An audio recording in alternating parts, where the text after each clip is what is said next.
네, 책만 팔고 싶지 않은 서점지기들의 독서 모임 대책회의에 오신 여러분 환영합니다. 저는 이상서점의 권혁주고요. 네, 저는 리덱션의 한수련입니다. 저는 실북센웍스의 이의성입니다. 와, 두 번째 모임. 저희가 벌써 두 번째. 첫 번째 녹화를 저희가 저번 달에 하고 나서 벌써 한 달이 흘렀습니다. 어떻게 지내셨어요? 네, 성님 어떻게 지내셨어요? 서점 어떻게 다음 챕터를 열까? 저는 이 고민에 조금 한 달을 바쁘게 보낸 것 같고요. 네, 그리고 빛과실도 단숨에 읽었지만 오늘 우리 책 같은 네. 것도 단숨에 읽었지만 뭐 책도 여러 권 읽으면서 서점의 미래를 그리며 지냈습니다.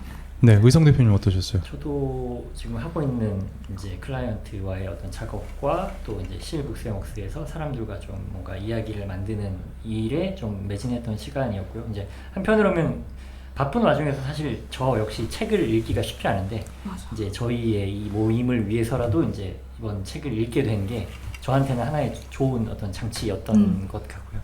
네, 읽으면서도 좋았고 또 다 읽고 또 다른 두 분 어떤 마음이셨을지 그 나누는 어떤 그 기대하는 마음도 너무 좋았습니다.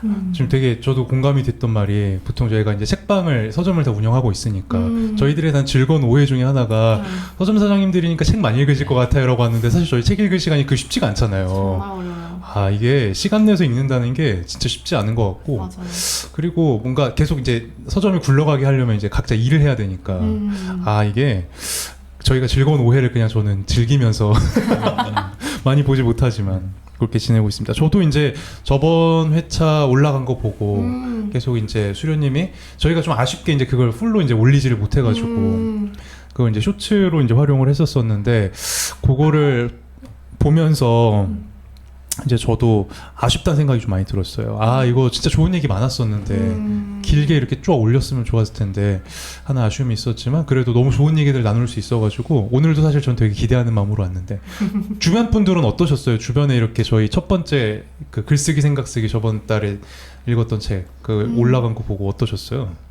일단 그 수련님이 이제 잘 쪼개서 이제 올려주셨는데 이제 제 부분은 제가 차마 이제 공유를 못했고. 아, 왜요?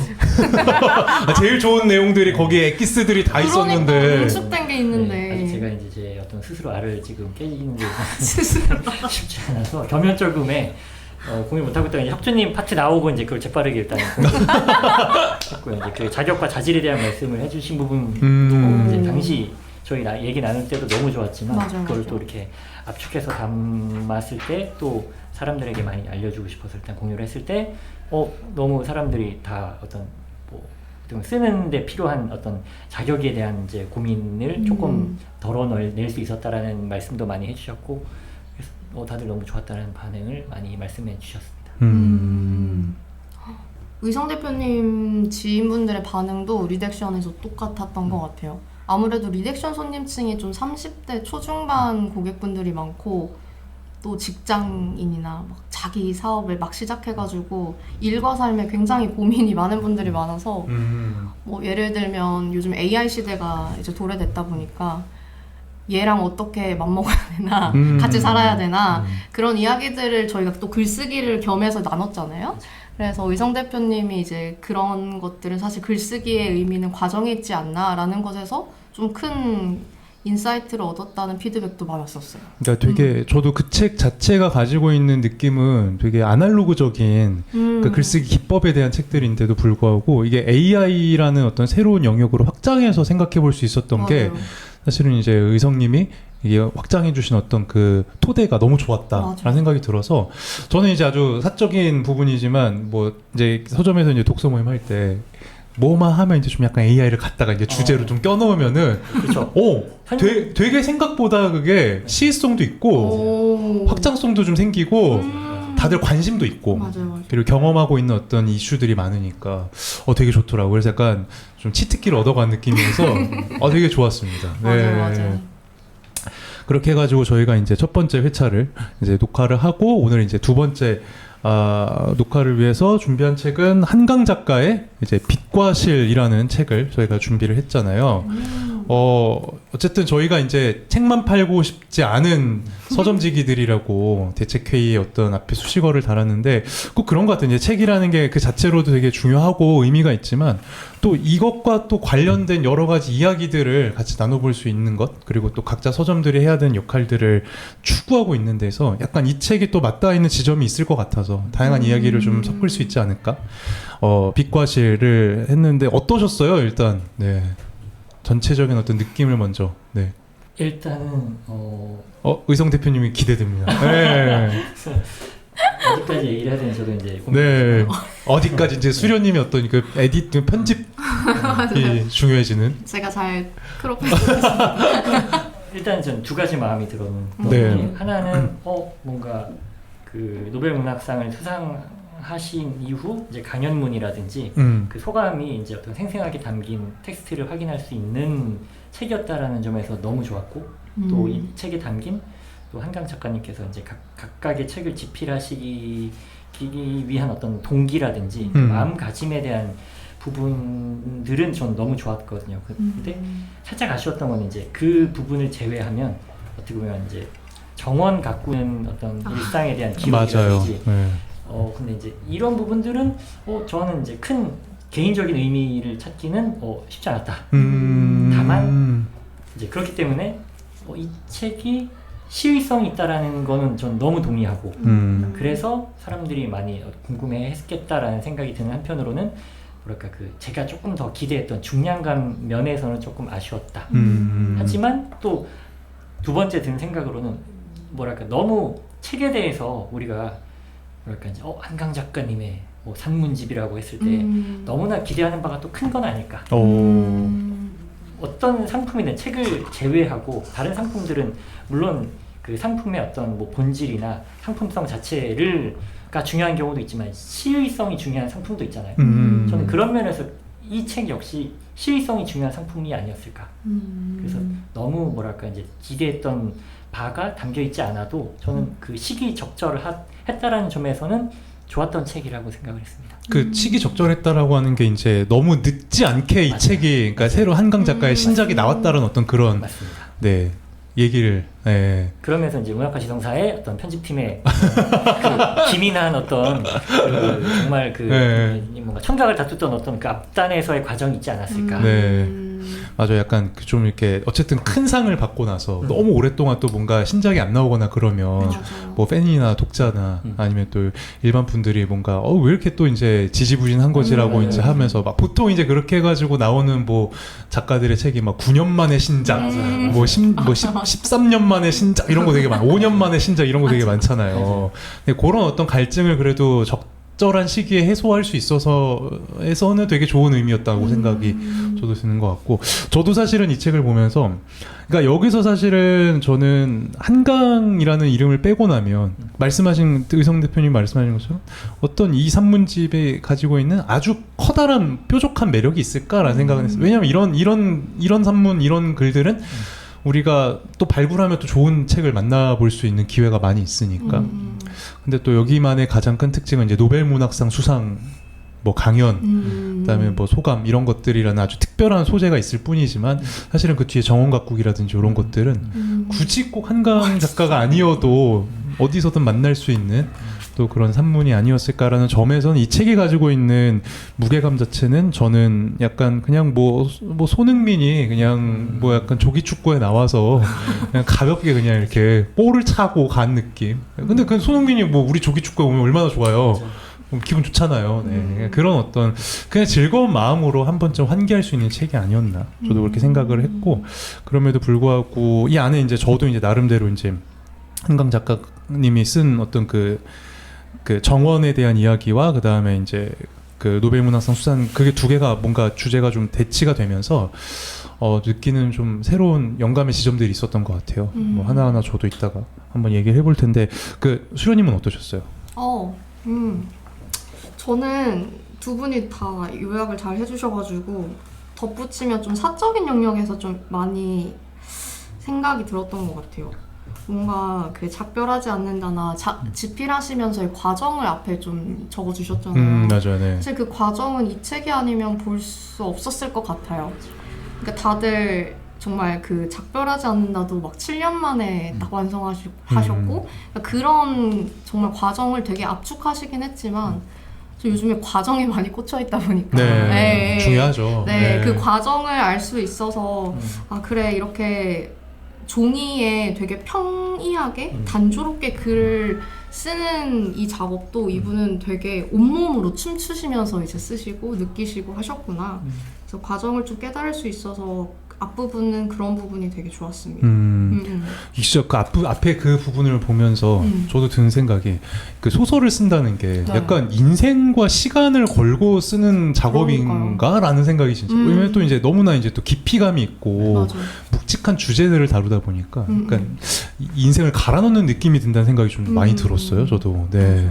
그리고 이제 총론하자면 그 아쉬움에도 불구하고 좋은 책이라는 어떤 점에서는 이견이 없는 건 좋은 질문을 담고 있다. 그래서 아까 수련님 말씀하신 대로 이제 이 한강 작가님이 어떤 내면에서의 질문에서부터 책을 쓰기 시작한 그 과정이 드러나 있다 보니까 아 이분은 어떤 내면에서 올라온 이 질문에 답을 하기 위한 어떤 과정에서 책으로 뭔가 자신만의 좀 이야기를 하고 싶었구나 라는 점에서 어떤 이 책에 이제 들어있는 한강 작가님의 맞아요. 질문이 있다라는 점에서 또 굉장히 좀 좋았습니다. 저도 이제 비슷한 지점에서 조금 더 이제 드는 생각이 저는 한강 작가님의 관점에 대해서 생각을 해봤어요. 그러니까 오히려 약간 거대한 어떤 성과나 성취를 얻어낸 사건, 노벨문학상 수상 그런 거잖아요. 그런 거에 대해서 의외로 좀 담담하게 저는 좀 느껴졌었거든요. 쓰시는 어떤 그 여기 톤앤 매너가. 네. 근데 정원 가꾸기는 사실 굉장히 사소하고 소박한 일들인데 맞아요. 엄청 마음을 많이 쓰시더라고요. 맞아요. 특히나 이제 그 기억나는 장면 중에 하나가 그 왜 뭐 이렇게 정원에 막 불두화 뭐 이런 거 심으면서 벌레가 뭐 이렇게 먹고 아니면 벌레하고 맞아요. 이렇게 싸우고 막 이런 것들에 있어가지고 벌레를 마침내 이제 뭐 약간 뭐 물리쳤을 때 그 쾌감이라든지 이런 것들이 더 훨씬 더 마음을 많이 쓰는 것처럼 느껴져가지고 약간 한강 작가님의 어떤 그 두 가지가 되게 상반되게 느껴졌었어요. 대단한 것은 오히려 담백하게 보고 그다음에 사소한 것은 정성스럽게 조금 더 풍부하게 보는 어떤 그 관점이 어떻게 보면은 거기서 더 행복한 것 같다는 생각이 좀 많이 들었었어요. 뒷부분에 그 정원 일기를 보면서. 맞네. 그래서 행복이라는 게 우리가 보통 어디에 올라서야 되고 뭘 이뤄야 되고 뭔가 성취를 이뤄야 되고 뭐 그런 것들을 생각하게 되는데 오히려 그냥 주변에 아주 사소한 것들에서 우리가 그런 행복이나 이런 영감을 또 받을 수 있는 그건 사실 관점의 문제라는 생각이 많이 들었었거든요. 그런 것들을 오히려 이 짧은 책 안에서도 좀 느낄 수 있었던 것 같아가지고 저는 또 약간 그런 어떤 관점이 또 새롭고 재밌긴 했었습니다. 네. 그러면서 이제 생각해봤던 게 저도 이제 정원 뭔가 좀 뭐 좋았던 것도 있고 아쉬웠던 것도 있지만 정원의 어떤 주요한 소재가 네, 빛이잖아요. 맞아요. 또 책 제목도 빛과 빛과 실. 맞아요. 네. 그래서 저는 이제 한강 작가님의 소설을 이제 저 역시도 읽을 때도 느끼기도 하지만 다른 분들이 느끼기에 뭔가 한강 작가님의 어떤 세계관이 되게 어둡다. 뭔가 인간의 어떤 뭔가 뭐랄까 잔혹함과 맞아. 네, 그런 부분에 초점을 맞추신다라고 이제 저도 이제 읽기도 하면 그래서 책이 또 쉽지 않잖아요. 근데 이제 산문에서 느낀 이제 어떻게 이제 그럼에도 불구하고 한강 작가님이 근본적인 어떤 뿌리는 이쪽이구나라고 제 스스로 좀 넘겨 짚은 것도 그럼에도 빛과 실이라는 게 전 그 한강 작가님의 좀 근원에 가까운 이야기가 아닌가. 그래서 뭐 책에서도 그런 얘기 하잖아요. 왜 세계는 왜 이토록 폭력적이고 고통스러운가? 맞아요. 동시에 세계는 어떻게 이렇게 아름다운가? 그러니까 이 두 가지 질문을 어떻게든 좀 연결시키려는 한강 작가님의 어떤 시도가 소설에 담겼더라면 그게 쉽지는 않았겠지만 근데 이제 이 산문을 통해서 뭔가 소설에서 뭐랄까 조금 더 심오한 어떤 세계관을 산문에서는 조금 더 뭐랄까 좀 편리하게 좀 담아내신 게 아닐까. 그래서 제가 느끼기로 한강 작가님 그럼에도 불구하고 한강 작가님은 어떤 희망적이고 뭔가 희망을 노래하고 싶으시구나라고 저는 생각했어요. 너무 공감하는 게 이게 항상 암울하고 좀 우울한 어떤 소재나 이야기거리에서 출발해서 결국 종국에 다다르는 뭐 한강 작가의 어떤 그 소설이나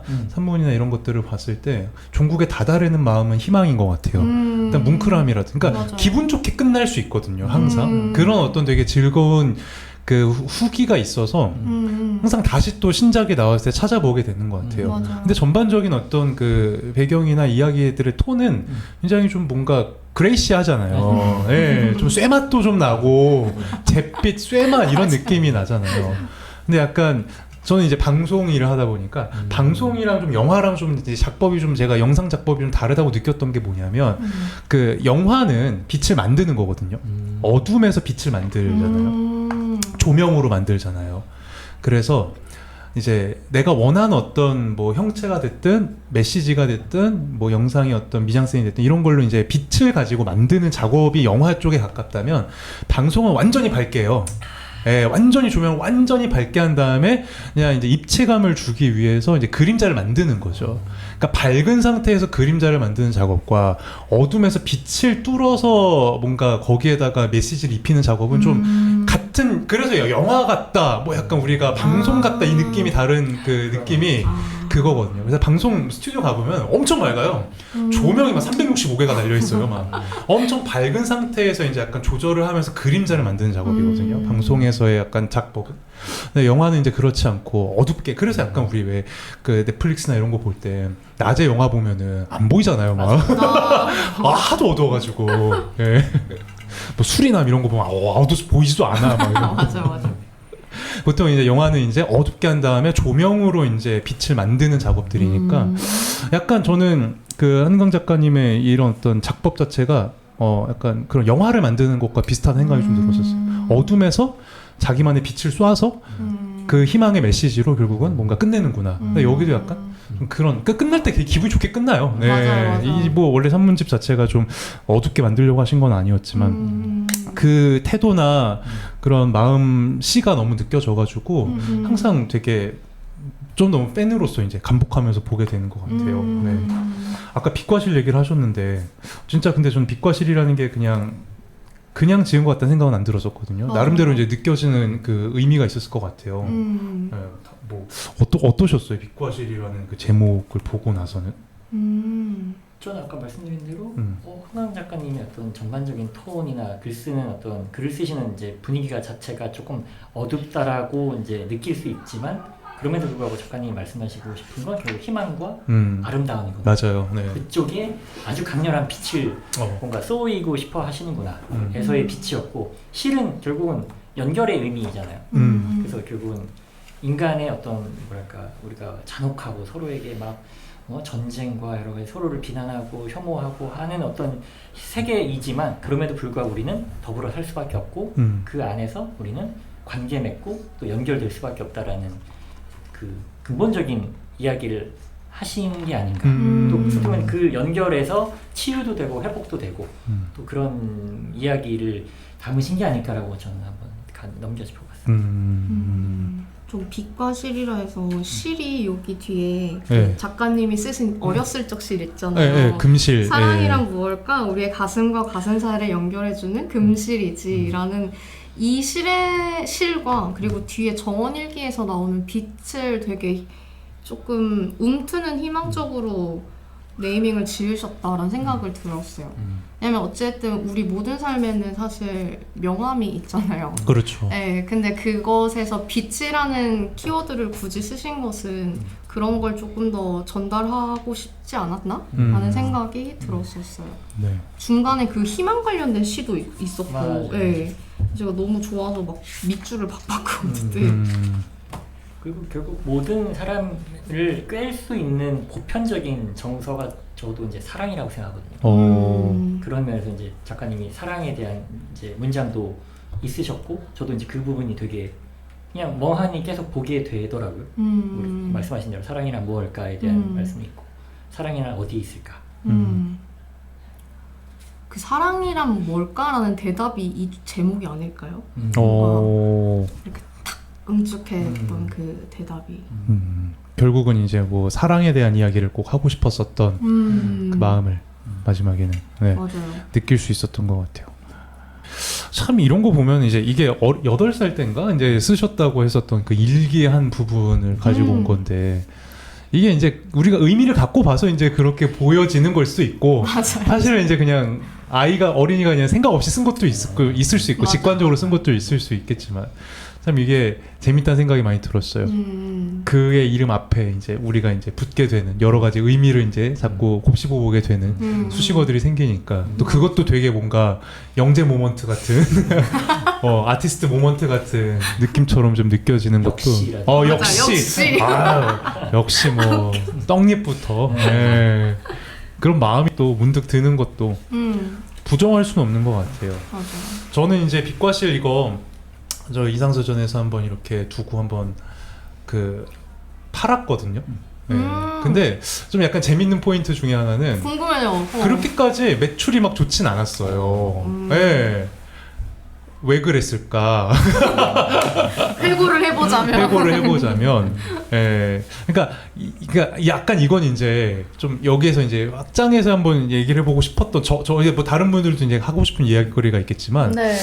이게 결국은 작년에 그 노벨문학상 수상이나 이랬을 때 약간 그 굉장한 어떤 거대한 흐름이 있었다.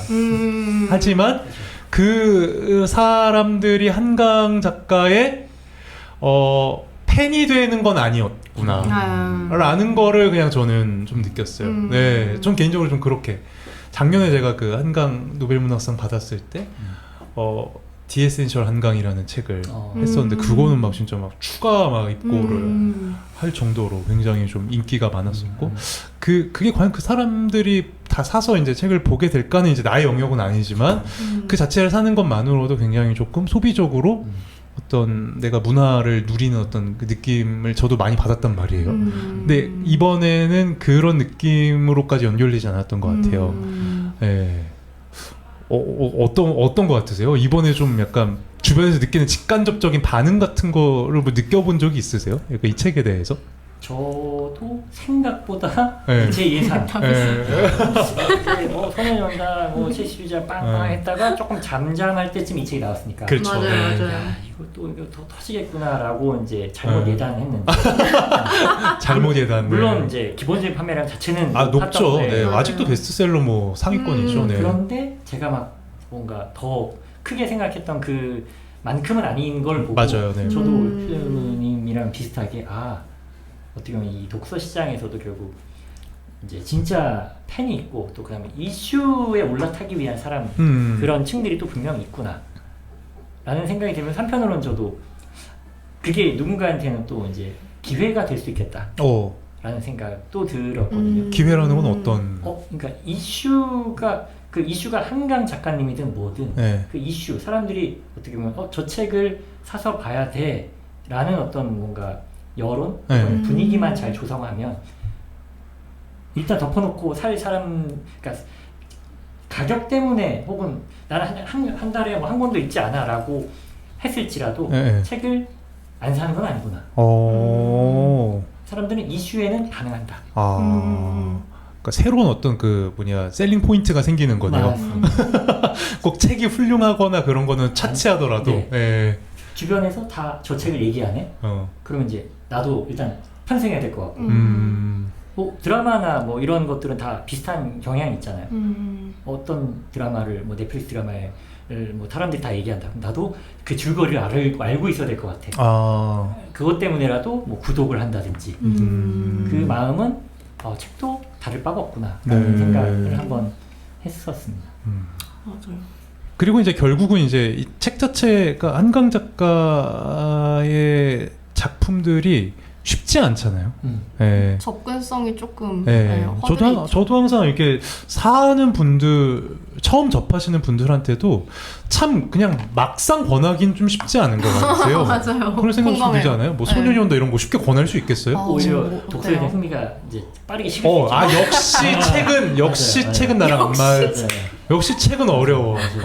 이러면서 왜냐면 쉽지 않거든요. 맞아요. 정서적으로도 쉽지 않고 굉장히 좀 견뎌야 하는 구간도 길고 맞아요. 마음의 짐도 있고 이런 것보다는 그런 면에서 사실 저는 약간 이런 어떤 시나 산문들이 좀 이렇게 가볍게 들어가 있는 책이 그래도 좀 소구력 있지 않나라고 생각했는데도 불구하고 조금 기대했던 것보다는 이게 반향이 크지 않은 거는 뭐 더 마케팅을 하지 못한 이유도 있겠지만 또 그걸 작가님이 그렇게 소비하고 싶지 않다라는 생각도 드셨지 않았을까라는 그냥 넘겨짚음도 있을 것 같아요. 그런 네. 접근도 있었을 것 같아요. 네.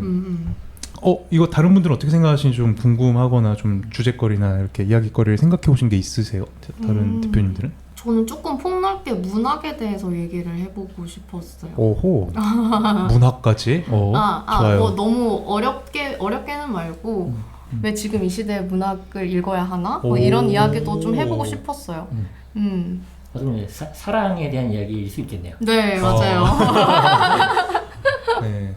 혁주 대표님 문학 좋아하신다고 들었어요. 네, 저는 네. 문학 좋아하고 네. 공교롭게도 제가 이번 주에 하는 책이 그 질문이 좀 약간 되게 이건 이제 어차피 녹화 시점으로 얘기를 드리잖아요. 네네. 제가 이번 주에 하는 책이 문학의 쓸모라는 책이거든요. 정말요? 대박이다. 이번 주에 할 책이에요. 너도 너무 요즘 그거에 대해서 고민을 문학의 쓸모. 읽고 있습니다. 보고 계세요? 진짜요?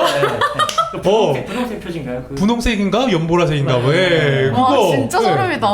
문학의 쓸모라는 책을 제가 이번 주에 한 주 동안 또 이제 걸어둘 건데. 그러시구나. 네, 문학에 대해. 그 표현이 되게 좋았거든요. 네. 문학은 보통 이제 쓸모가 없다. 오. 맞아요. 저 그 얘기하고 싶었어요. 녹화 기준으로. 녹화 기준으로. 아마 이제 발행이 됐을 때는 이제 이미 다 끝났겠지만. 그래서 지금 저도 얘기를 제안을 그 이야기거리를 주시면서 던지시면서 되게 재밌다는 생각이 들었는데.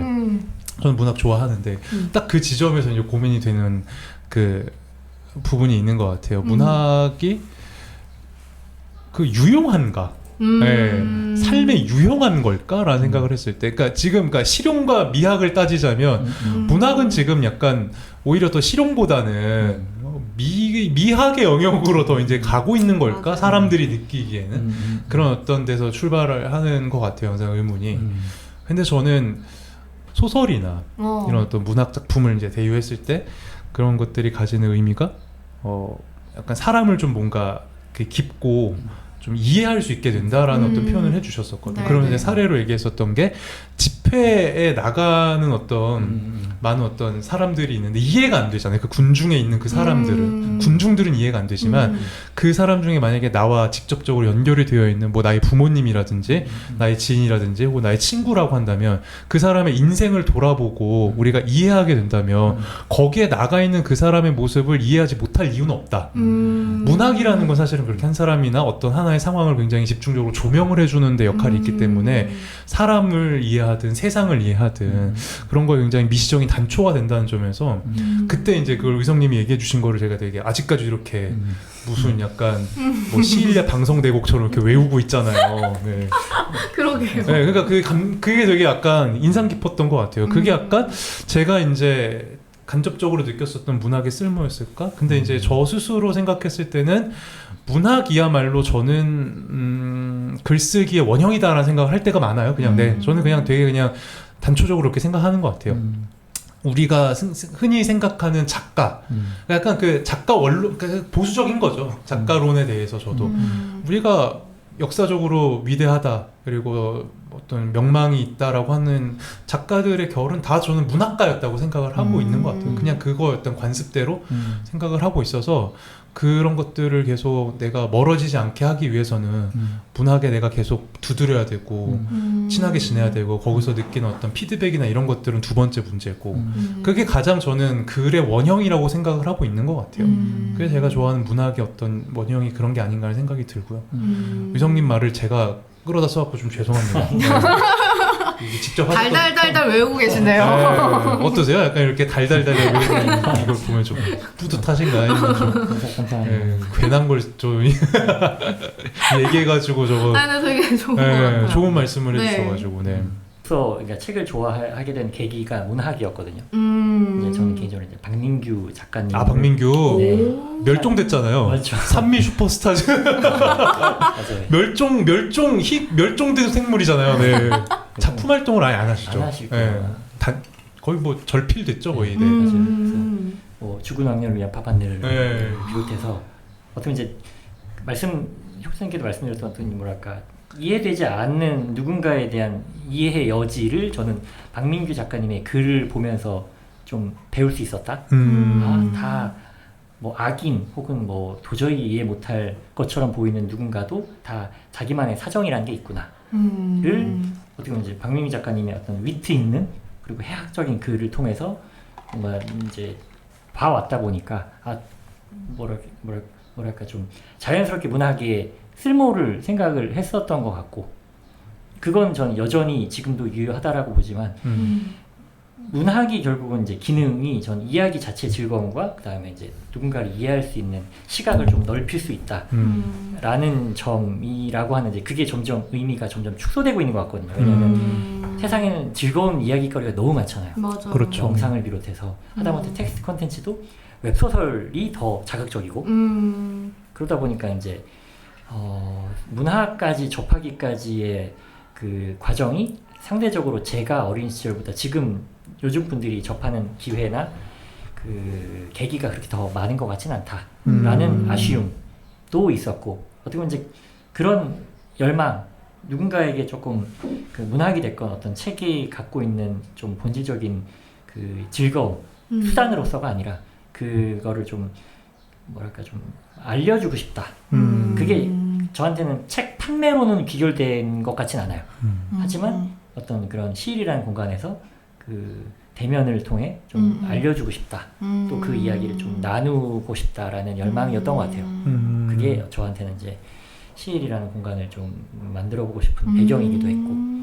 그럼 이제 박민규 작가 책 얘기를 하셨는데 네. 그분이 이제 어떻게 보면은 의성님의 어떤 그 문학의 어떤 되게 큰 그 포션을 차지하는 네. 작가님 맞습니다. 중이신 건가요? 네. 오. 이걸 제가 막 일단 박민규 작가님을 대부분 알지 못하시기도 하고 일단 이제 어떤 작가를 좋아하냐라고 이제 뭐 해외 작가분들 보통 얘기하거든요.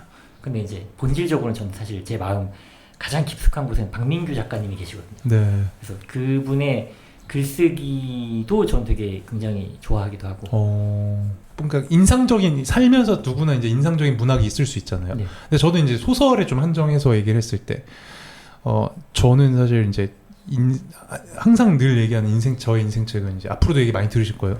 삼국지인데. 아 누구의 삼국지인가요? 그러니까 이문열의 삼국지가 저한테 이제 그건데, 근데 그렇다면 이문열 걸 좋아하긴 하지만 이문열을 뭐 저희 어떤 인생의 어떤 뭐 작가라고 생각하면 나관중을 좀 삼국지원이 대단한 사람이다. 네. 그러니까 모든 게 다 들어있다라고 생각을 했었어요. 저는 그 삼국지연이라는 거는 뭐 많이 읽기도 하고 뭐 만화도 읽고 뭐 게임도 많이 하고 뭐 영화도 보고 드라마도 많이 저도 소비를 했지만.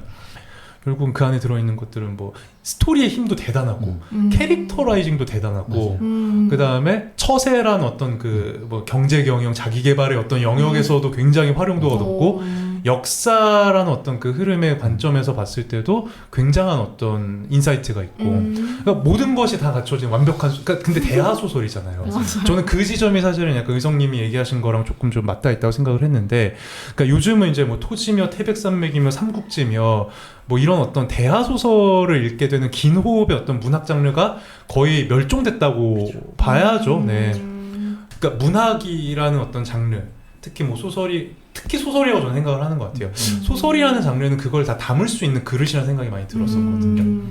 근데 문학을 읽지 않고 뭔가 우리는 지금 영양제처럼 뭔가 편화된 어떤 내가 원하는 어떤 영양소만 섭취하는 것 같다는 생각이 들어요. 재미를 원한다면 그냥 맛있는 밀키트처럼 웹소설을 소비한다든지 아니면 뭐 당장에 뭔가 내가 자극이 될 만한 어떤 소스가 필요하면은 뭐 자기계발서라든지 그냥 아니면 뭐 당장에 그냥 뭐 글을 보는 어떤 미감이나 유희를 느끼고 싶다면은 뭐 에세이나 이런 것들 가벼운 에세이들 있잖아요. 힐링 받고 싶어, 위로 받고 싶어. 그게 나쁘다는 게 아니라 그러니까 지금은 뭔가 니즈 자체가 훨씬 더 파편화되어 있기 때문에 그런 것들을 원할 때 그냥 필요한 것들을 내가 갖다 쓰는 느낌이란 말이에요. 근데 이제 문학은 사실은 그것보다 조금 더 거대한 것들을 한 번에 담을 수 있어서 내가 어디로 뻗어갈지 모르겠지만 한 번에 나를 담을 수 있는 그릇이란 점에서 그런 데서 좀 문학의 어떤 가치가 있지 않나라는 생각 저는 좀 제 스스로 했던 것 같아요. 네. 저도 삼국지를 진짜 10번 이상 읽었거든요. 남자들은 저는 안 읽어봐서. 삼국지를 이제 읽어도 저는 그쵸. 삼국지의 정수는 읽을 때마다 다른 감상이 나오는 달라져요. 네. 맞아요. 일단 어떤 시기에 내가 다시 읽느냐에 따라서 또 나오는 이제 감상이 또 달라지고 어렸을 땐 유비를 좋아했지만 크고 나서 이제 30 원저리가 넘어가니까 조조가 점점 좋아지더라고요. 네. 그래서 뭐 예전에 제가 어렸을 때 조조는 악인이라고 어떤 평가절하했었는데 뭐 점점 시간이 지나고 나서 더 다시 읽게 되니 조조가 마냥 악인으로 보이지 않고 오히려 이제 답답한 유비가 어쩌면 악인일 수 있겠다라는 어떤 생각의 전환도 될 뿐더러 뭔가 좀 말씀하신 대로 좀 다채로운 관점으로 좀 확장된다는 게 소설의 어떤 가장 정수가 아닌가. 한편으로는 이제 저도 삼국지 과연 정말 새롭게 각색을 해서 삼국지가 나온다 한들 요새 젊은 분들이 삼국지를 과연 읽을 수 있을까에 대한 이제 이런 상상도 하거든요. 이제 그러면서 제가 뭐 웹소설, 웹툰도 그런 소비를 하는 편인데 그 웹소설, 웹툰의 어떤 전체적인 스토리 라인도 이제 시대마다 조금씩 달라지고 있는 걸 느끼거든요. 이를테면 이제 이세계물이라고 하면 저는 이제 나 혼자 레벨업 그거를 이제 또 보는데 삼국지의 정수는 고난의 시기라고 저는 생각하거든요. 삽시간의 유비가 무슨 뭐 어마어마한 새를 구축한다든지 이게 아니라 정말 그 성 하나를 얻기 위해서 지리한 시간 거의 한 삼국지가 10권 이문열의 삼국지가 10권이면 좀 살만한 때가 한 6권 넘어서일 거야. 맞아요. 근데 나 혼자만의 레벨업이라든지 요새 이세계물은 1권이 뭐야? 1권의 첫 페이지부터 이미 만렙이에요. 만렙부터 시작해요. 내가 그걸 모르다 뿐이지. 그러면서 요새 어떤 컨텐츠들은 기다리는 시간을 주지 않는구나. 라는 좀 생각이 들면서 그럼에도 불구하고 소설이 주는 어떤 요새 분들에게 전 주는 가치는 그런 좀 긴 호흡의 이야기 안에서 내가 견디고 좀 끈기 있게 뭔가를 좀 해 나가고자 하는 좀 열망을 좀 읽을 수 있다. 어떻게 보면 시대의 분위기나 흐름과는 좀 반대라는 점 역시 저는 우리가 소설을 통해서 좀 우리의 마인드셋을 조금 정비할 수 있다라는 좀 가치가 있다라는 생각이 들더라고요. 그러면 약간 문학의 쓸모, 아까 문학의 어떤 유용함이나 이런 것들에 대해서 수련님이 얘기를 하셨는데 어떻게 생각하세요? 수련님 스스로는? 저는 사실 되게 순수하게 문학을 받아들여다 보니까 대학교 때도 문예창 작가나 국문학과 되게 가고 싶어 했었고 그러다가 영문학과는 가긴 했지만 그래서 문학을 되게 순수하게 바라봤어요. 그렇게 즐기다가 처음으로 문학에서 실용적이다라는 걸 찾았었는데 그게 그 이유미 작가님이 카피라이터시거든요. 29cm 전 카피라이터인데 그 문학에서 워딩, 그러니까 언어들 있잖아요. 어휘나 문장들을 수집을 해서 일하실 때 쓰시는 거예요. 활용을. 그러니까 뭐 시집이나 산문이나 소설 보면 되게 표현력이 굉장히 풍부하잖아요. 근데 사실 일상생활에선 그런 풍성한 어휘를 구사하기가 좀 어렵거든요. 근데 그거를 이제 다 이제 수집을 하셔서 실제 뭐 어떤 옷을 판매한다거나 그런 식으로 전환을 하시는 책을 읽고 2018년도에 처음으로 이렇게도 할 수 있구나를 처음 발견했던 것 같아요. 그 이후로 저도 어휘 수집 노트를 만들어가지고 그 손으로 하나하나씩 뭐 온라인 매거진이든 이렇게 문장을 좋은 거 밑줄 쳐가지고 다 어휘나 표현을 수집해요. 그렇게 해서 나중에 뭐 제가 글을 쓴다거나 아니면 정말 일에 필요할 때는 좀 그런 식으로 활용을 하는 편이고 그런 면에서 실용성은 있습니다. 그렇죠. 문학에 사용된 언어들이 다 대부분 이제 압축적인 언어. 맞아요. 네. 제가 이제 와이프랑 이제 얘기를 했었던 것 중에 문학적 표현이라는 게 뭘까라는 생각을 해본 적이 있었거든요. 근데 이제 뭐 너무 이제 뭐 누구 어떤 작가의 책을 갖다 얘기하는 거는 너무 가는 얘기니까 네.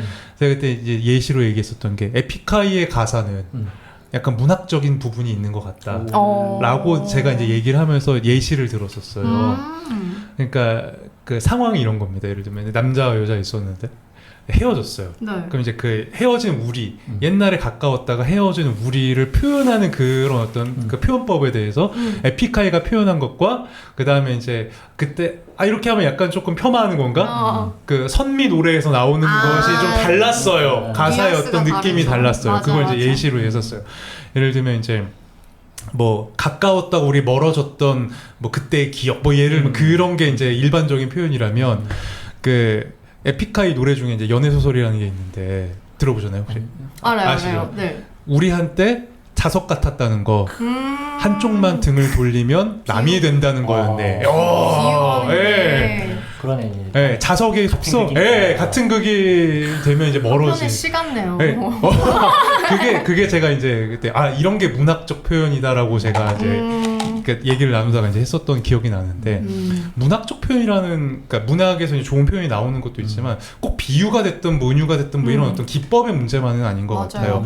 뭔가 계속 그 상황을 계속 미시적으로 계속 이제 집요하게 파고드는 어떤 데서 나오는 맞아요. 그 글자의 맛이라는 게 있는 것 같아요. 그런 것들이 문학에는 확실히 더 많이 묻어나는 맞아요. 것 같다는 생각이 들어요. 네. 네. 저는 그래서 그런 언어적인 것에서 많이 매력을 느꼈는데 왜 내가 언어에서 매력을 느끼지? 라고 생각을 했을 때는 그 문학을 읽으면 이 작가 한강 작가님도 그렇지만 정말 치열하게 고민하시잖아요. 맞아요. 예. 정말 치열하고 고군분투하시면서 한 사람의 캐릭터를 만드는데도 얼마나 많은 자료들과 무수한 고민들이 있었을 것 같다고 생각하거든요. 그랬을 때 아까 의성 대표님이 타인을 이해한다라고 하셨는데 결국은 그거 같아요. 타인을 이해하다가 결국엔 나도 이해하는 경우를 문학에서는 좀 많이 경험했거든요. 그래서 저는 이 여정이 굉장히 좋은 거죠. 언어로 그냥 호기심에 이 언어 되게 표현 좋다 이렇게 접근했다가 갑자기 어떤 캐릭터에 이런 사람도 있구나, 이런 마음도 들어설 수 있구나 라고 했다가 갑자기 이제 저에게 들어와서 나는 어떤가? 라는 그 질문까지. 그래서 저는 이게 너무 좋아서 사실 17살 때부터 문학을 완전 러브. 문학을 너무 좋아했거든요. 그래서 저는 항상 이런 접근으로 문학은 좀 유용하지 않을까라는 생각 들기는 해요. 근데 되게 이런 어떤 기능적인 문학에 대한 기능적인 접근도 당연히 사람마다 또 이제 유한 맞아요. 지점이라는 생각이 많이 들거든요. 네. 그 정세랑 작가님이 유키즈에서 갑자기 그게 생각나요. 읽는 사람은 죽기 전에 1000번을 산다? 라는 말을 인터뷰 해주셨는데 뭐 그게 왕자의 게임에 나오는 그 멘트래요.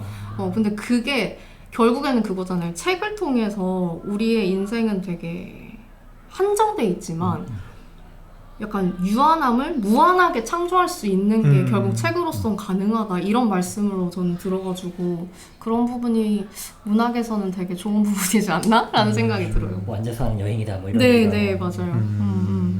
이제 누군가는 이제 그런 경험을 영화도 줄 수 있지 않냐 라고 하는데 저도 이제 그건 동의하거든요. 네. 그럼에도 불구하고 문학 우리가 책에서 이제 얻을 수밖에 없는 지점이라고 하는 건 저는 뭐랄까 일방향적이다. 그러니까 영화는 그게 스피디하게 전개가 되다 맞아요. 보니까 느끼더라도 이제 그걸 좀 곱씹을 수 있는 시간적인 여유가 없을 수밖에 없잖아요. 근데 이제 문학은 이제 우리가 책을 통해서 결국 읽는다는 건 읽다가 멈추기도 하고 생각이라는 게 이제 어떻게 보면 이걸 통해서 흘러 들어오니까 맞아요. 그 곱씹는 과정이야말로 전 문학의 뭐 쓸모라고 생각이 들더라고요.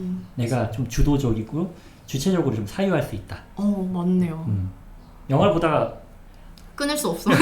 네, 시시각각 지금 화면은 변하고 있는데 그래서 저는 우리는 결국 문학을 읽을 수밖에 없지 않나. 맞아요. 저도 이제 문학 작품을 쓰는 뭐 소설가가 됐든 시인이 됐든 아니면 수필가가 됐든 이런 사람들이 가지는 공통적인 특징들, 그러니까 좋은 어떤 작가라고 했을 때 느껴지는 제가 좋은 공통적인 특징은 집요함인 것 같다는 생각이 들어요. 그러니까 깊이 있게 파고드는 어떤 그 집념이라는 생각이 많이 들거든요. 그게 이제 사실 빛과 실에서도 충분히 이제 아까 그 작별하지 않는다라든지 소년이 온다라든지 이런 것들을 집필할 때 그 어떤 고통과 맞아요. 인내와 이런 시간들로 느낄 수 있잖아요. 그러니까 결국은 그 지점이 좋은 작가를 만드는데 되게 밑거름이 된다라고, 그게 문학가들이 가진 어떤 공통적인 좋은 태도라고 생각을 하는데 그런 것들은 사실 AI가 대체하기가 쉽지 않겠다는 생각이 많이 들거든요. 네. 저는 약간 문학 작품이 좀 단행본이 좀 비싸야 된다 생각을 때가 있어요. 그러니까 만드는 어떤 물론 이제 다른 책들도 당연히 만드는데 당연히 어떤 품과 이런 것들이 드는 거에 저도 굉장히 박수를 당연히 보내는 부분이 있지만 문학 작품 하나 만드는 건 굉장히 조금 다른 갈아 넣는 느낌이 맞아요. 있다는 생각이 많이 들거든요. 맞아요. 근데 이제 꼭 그렇게만 이제 가격이 책정되지 않기 때문에 그러니까 노고를 생각한다면 저는 문학 작품이 조금 더 많은 돈을 받아 단행본의 가격이 높아져야 된다고 생각하지만 사실 그것보다 조금 더 이제 단행본의 가격이 달라지는 건 다른 영역에서의 문제인 것 같아요. 뭐 종이의 질이라든지 맞아요. 뭐 인쇄의 어떤 상태라든지 아니면 뭐 두께라든지 뭐 이런 맞아요. 것들에 더 그 좌지우지 되는 것 같다는 생각이 많이 들어가지고 좀 그러니까 개인적으로 이제 문학을 좋아하는 사람으로서 그런 생각을 좀 할 때가 있습니다. 네. 동의합니다. 네. 의성 대표님은 하고 같이 이렇게 나누고 싶은 대화가 있었어요, 소재가? 저는 어떻게 보면 이제 이 책 안에서 한강 작가님이 네. 말씀하신 어떤 그 문장에서 좀 착안한 게 결국은 한강 작가님도 이제 이토록 폭력적인 세상에서 네. 그럼에도 불구하고 이제 아름다움을 찾는 법. 그러니까 왜 세계는 이렇게 폭력적이고 고통스러운데 또 반대로 또 세계는 어떻게 이렇게 아름다운가? 이 부분에서 저는 이제 혼탁하다 세상이 네. 정말 흉흉하고 맞아요. 이런 사람이 존재한다고 라든지 이런 사건이 발생한다라고 하는 그런 이야기들이 되게 많이 올라오는데 그럼에도 불구하고 뭔가 어디서 아름다움을 찾곤 하시는지 아름다움. 각자가 생각하는 아름다움의 어떤 정의와 그걸 어디서 발견하는지도 저는 각각의 시각에 따라서 좀 다를 수 있다고 봐서 그 이제 어디서 또 이제 주워 들은 것 중에 하나 이제 아름답다라는 게 나답다라는 말이다라고 그러더라고요. 아름답다라는 게 나답다라는 말에 어떤 어원이 있더라고. 그러니까 아름답다라는 건 나다운 것이다. 네. 아마 제가 유튜브 쇼츠에서 봤던 것 같아요.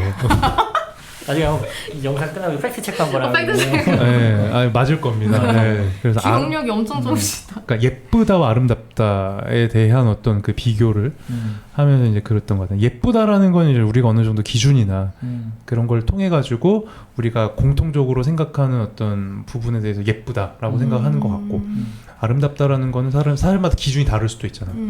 그래서 저는 아름답다를 어디서 찾냐라고 한다면 저는 결국 발견하는 데서 시작인데 나로부터 발견을 하는 수밖에 없다는 생각을 많이 해요. 네, 그 어원을 다시 이렇게 뚫어본다고 하더라도 그러니까 나답다라는 거는 내가 어떻게 느끼느냐에 따라 달라지는 것 같아요. 내가 아름답다라고 생각을 하면 아름다워질 수 있다고 생각을 하거든요. 그러니까 지나가는 것도 그냥 내가 주의 깊게 바라볼 수 있는 여유와 그런 지혜가 있다면 그러면은 아름다워질 수 있다고 생각을 하거든요. 근데 저는 한강 작가님 세상은 왜 이렇게 폭력적인가라고 하는 그 지점 있잖아요.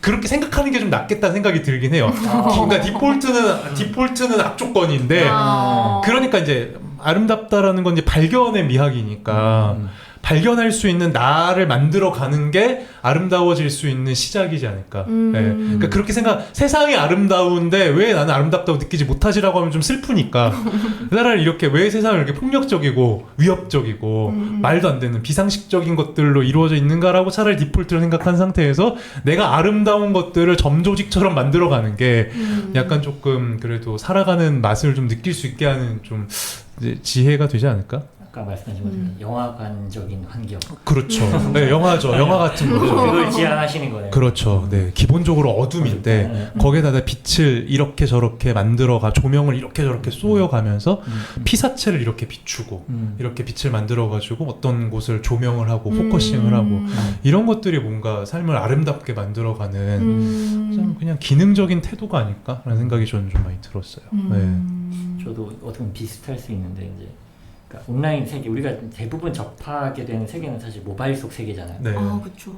근데 여기는 막 너무나도 막 혼탁하고 화려하고 막 그러니까 이것만 보면 이제 제가 과연 지금 말씀하신 어떤 나다움이 이게 지속 가능한가 혹은 이게 온당한가라는 어떤 이제 고민의 순간들이 꽤 빈번하게 드는데 그럼에도 불구하고 제가 요새 느끼는 건 이제 온라인 세계 말고 어떤 그게 시를 통한 어떤 공간을 통한 발견이든 아니면 뭐 이런 이상서전에서 누군가와의 어떤 우연한 조우가 될 수도 있고 그렇게 대면하게 된 사람들의 면면을 보면 또 이 세계 사람들만 존재하는 것처럼 또 느껴지지 않는다는 거죠. 아, 내가 존재하지 않는다라고 자칫 오인할 수 있는 어떤 존재들이 분명히 존재하고 또 그들과 어떤 연결되는 것만으로도 제 마음에 좀 불안이 경감되고 또 위안이 되고 아, 내 방식이나 내 방향이 그렇게 나쁜 건 아니구나. 비슷한 방향을 걷고 있는 사람들이 분명 존재하구나. 라는 어떤 그 감각, 그이 저한테는 어떻게 보면 이제 아름다움을 좀 만나는 순간 혹은 발견하는 순간이라는 생각이 요즘에 들더라고요. 그래서 뭐야 흉흉한 뉴스나 이런 소식들은 정말 너무나도 많이 올라오지만 그것과 관계없이 자기만의 어떤 시간을 살고 있는 사람, 주체적인 혹은 나다움을 뭔가 발견하려고 보이지 않는 곳에서 노력하는 사람들이 분명 존재한다 라는 생각이 요새 들더라고요. 그래서 그 숫자가 어느 정도를 생각하느냐에 따라서 세계를 조금 밝게 긍정적으로 볼 수 있고, 한편으로는 그 세계가 없다라고 정말 미미하다라고 생각하면 조금 세계를 좀 비관적으로 바라보게 되는 게 아닐까 라는 생각이 들었어요. 수련님은 어떻게 생각을 하시는지 아름다움이라는 것들에 저도 대해서. 아름다움은 단편 1차원적으로 정말 아름다운 풍경 막 이런 그렇죠. 게 네, 그런 걸 많이 생각하죠. 내 네. 생각에 들어요. 근데 결국에는 뭐 작가님 말씀하신 뭐 폭력적이고 고통스럽지만 그 반대편에 서 있는 게 아름다운 거라면 무해함이라는 말이 되게 떠오르는 것 같아요. 무해함. 네, 우리가 보통 아름답다라고 표현하는 것들은 사실 막 정말 광활한 자연이라든지 뭔가 그런 자연 미인 막 이런 분들 보면 아름답다라는 생각을 하잖아요.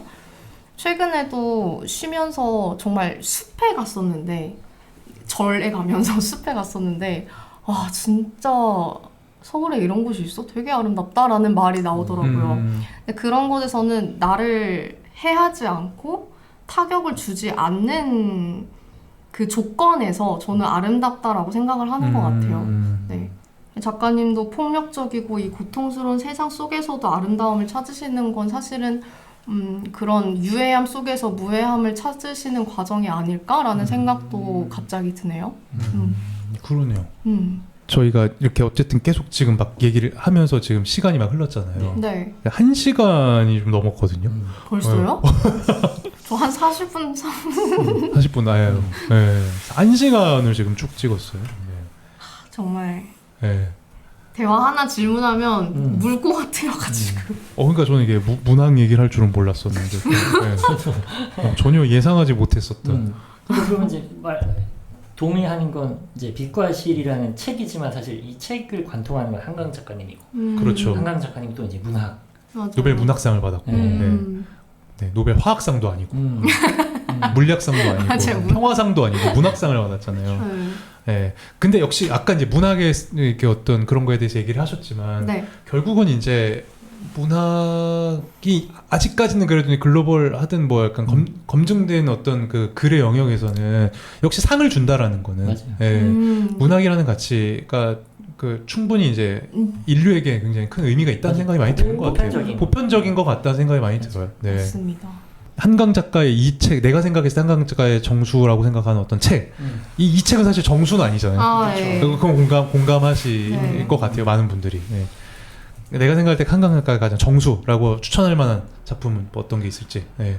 처음 한강 작가님을 접하는 분들에게도 먼저 권하는 책이 소년이 온다 같아요. 네, 그걸 먼저 그 관문을 통과하시고 다음을 소년이 온다를 먼저 네, 보고 넘어가라는 그런 경로를 저는 스스로 설정해 드리기도 하고, 조금은 또 다른 거는 또 한강 작가님이 시로 등단하신 원래 걸로 알고, 시인이었죠. 네, 시인으로 그래서 시집 유일하게 하나 있는 그 시집도 저는 되게 좋게 보고는 있는데, 두 분도 궁금해요. 의정 대표님은 딱 말씀하신 대로 서랍에 저녁을 넣어두었다. 서랍에 저녁을 네, 어떻게 이제 시집. 시집. 네. 한강 작가님의 책들은 저는 이제 좀 접근성이 아까 얘기한 대로 그렇게 높은 도서는 아니다라는 생각. 그래서 조금 뭐랄까 좀 시부터 좀 시작하시고 입문하시면 좋을 것 같아요. 차근차근. 요새 이제 시에 대한 사람들의 좀 선호도가 또 어느 정도 좀 올라온다라고 해서 맞아요. 시부터 시작하시는 길을 저는 추천드리고 싶었어요. 좋아요. 저번에 샀던 책이 이제 그대의 차가운 손이라는 초창기. 네, 초창기 책. 네, 오히려 그러니까 지금은 이제 열매와 잎이 무성하게 이제 그 펼쳐진 어떤 한강 작가라면 과연 그 사람의 원형으로 들어갔을 때는 그 사람은 초창기 어떤 작품을 썼을까? 전 습관은 너무 네. 좋은 거. 왜냐면 한 명의 작가가 결국 성장하기 위한 어떤 앞단에서의 분명 작품들이 있었을 테고, 그러니까 그 대단한 작품이 삽시간에 나오는 건 아니니까 앞단에서 이 사람의 세계관이 어떻게 형성되는지를 볼 수 있으려면 초창기 작품을 보는 건 너무 좋은 습관. 맞아요. 오늘 어떠셨어요? 저희 두 번째 녹화 했는데. 네.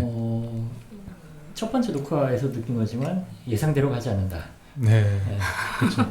저는 이제 아까 저한테 그래서 좋았던 점은 이 책에서 문학으로 핸들을 돌릴 줄은 몰랐다. 그렇죠. 네. 근데 그게 어떻게 보면 생각해보면 그게 사실은 핵심 본질을 관통하는 이야기가 아닌가 라는 생각. 산문가로서의 어떤 한강 작가님은 보다는 어떤 이분의 본질적인 이야기를 조명하는 방식에서의 산문이었으니까 그래서 너무 좋았다라는 생각이고 또 뭐 녹화와 별개로 이런 이야기를 저희끼리 마치 독서 모임처럼 이야기를 나누는 것만으로도 저는 뭔가 채워지는 게 있다라는 생각도 들었습니다. 저도 늘 좋네요. 제가 그 두 분의 사적으로 했듯이 좋은 선배님들의 이야기를 라이브로 지금 듣고 있는 그 포지션이라서 굉장히 운이 좋다. 오늘도 뭐 문학에 대한 이야기 그리고 또 한강 작가님이 소설이 아닌 산문집에 대해서 여러 또 조금 더 인간적인 면모 그런 것도 같이 둘러볼 수 있어가지고 너무 세계가 확장된 기분입니다. 녹화하면서 또 너무 좋았던 거는 항상 좋은 질문들을 주시는구나. 네, 다른 데서는 뭔가 항상 내가 쉽게 접할 수 없는 좋은 질문거리들을 또 한번 생각해보고 나도 한번 그거에 대해서 답을 찾아보면서 내가 이런 생각을 했구나라는 걸 한번 되새겨볼 수 있어서 되게 좋은 또 기회가 됐던 것 같고 이게 또 기록이 됐잖아요. 휘발되지 않고 맞아. 이게 기록이 됐기 때문에 뭐 저희 스스로에게도 좋고 또 보시는 누군가에게도 이게 또 새로운 또 뭔가 영감의 기회가 됐으면 좋겠다는 생각이 좀 들기도 했습니다. 저는 역시나 이번에 이 빛과 시를 보면서 느꼈지만 한강 작가님은 낭중지추 같다는 생각을 하는데 그 낭중지추가 이제 주머니에 속의 송곳인데 주머니에 송곳이 어떻게 꽂혀 있느냐의 문제인 것 같아요. 주머니에 내가 손을 넣었을 때 한강 작가님의 송곳은 한강 작가라는 송곳은 손잡이가 내 손을 맞이해요. 그러니까 그 송곳이 그 허벅지를 향해 있어요. 근데 보통 낭중지추라고 해서 그러니까 송곳이 이렇게 반대로 꽂혀 있을 수도 있잖아요. 손을 넣는 순간 다칠 수 있다고 생각해요. 근데 제가 그 지점에서 이제 좋아하지 않는 어떤 회의를 가지고 있는 작법들에 대해서 그렇게 생각을 했던 것 같아요. 예리해. 낭중지추 같아. 근데 내가 손을 넣으면 다쳐 먼저.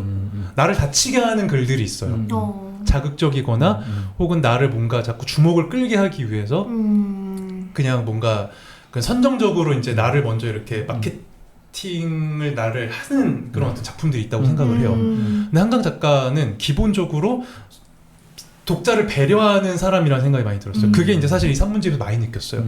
이 사람은 소설에서는 굉장히 첨예한 이야기를 쓰지만 사실은 결국 이 사람은 휴머니스트고 그 사람이 일상에서 정원 가꾸기 얼마나 진짜 보잘것없어요 사실. 얼마나 허접해요 사실. 어마어마한 사이즈도 아니고 뭐 전지가위를 뭐 쓰는 것도 아닌 것 같아 내가 봤을 때. 그냥 꽃가위, 다이소 꽃가위 이런 거 쓰실 것 같아요 느낌이.